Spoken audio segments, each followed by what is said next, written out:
So what should we do in this situation? What we have to do is that we have to select the best of the worst. And if we analyze,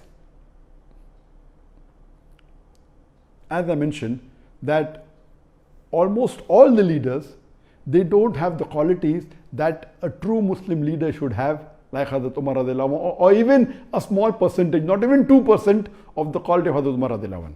So what we have to do, we have to select the best of the worst. And I do agree with the sister that almost all of the Muslim politicians, they are corrupt, whether it be financially, whether it be with Iman, they are almost all. There may be 1 or 2 or 3 exceptions to the rule. So what should we do in this situation? As I mentioned, we should select the best of the worst. Number 1, according to me, is that select that Muslim leader who is becoming a leader on the Islamic card. That he's proud to be a Muslim and he says that I'm proud to be a Muslim and I will uphold the Islamic law. Whether he does or not is secondary. Because in today's world, the basic rule for a politician today, unfortunately, is that he has to maintain his chair by hook or by crook. It may go against his set of rules, it may go against his deen, it may go against his family. As long as he is sitting on the chair, he is happy. So he will do anything to maintain his chair.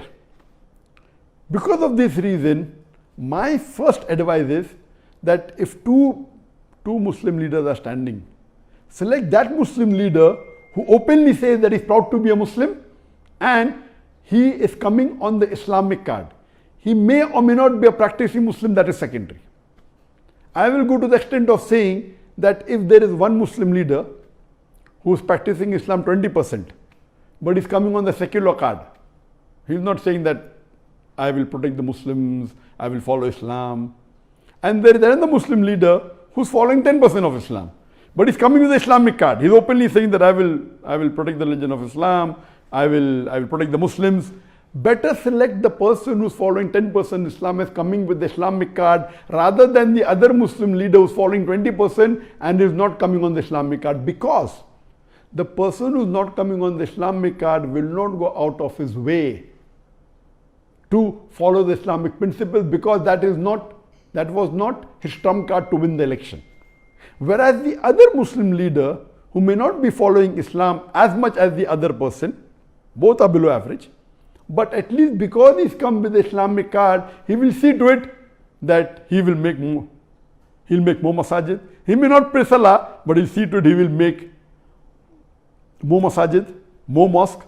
He will protect the law of Islam. He will help the Muslim, because his trump card to win the election was the Islamic card. This is a very key point.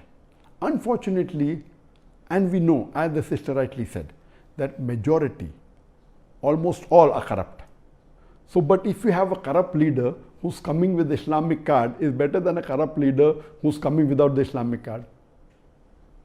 There are maybe 1, 2 or 3, if we search in the Muslim Ummah, who may be following majority of the faraiz in Islam. But they may not be having the acumen to be a good leader. We have on the other example some Muslim leader who I have praised in my speech. They may be bold, they may stand for justice, they may not be following Islam to the T. They may not be offering 5 times salah, may be offering maybe a few times in a week. But they may openly protect the Islam because that is their principle, but they are not doing it for the Islam because they are doing because that is what they feel is right. They are more for the cause of humanity, but Islam is far above humanity. So because of that, they may bring a voice in the international media, but their practice may not be Islamic.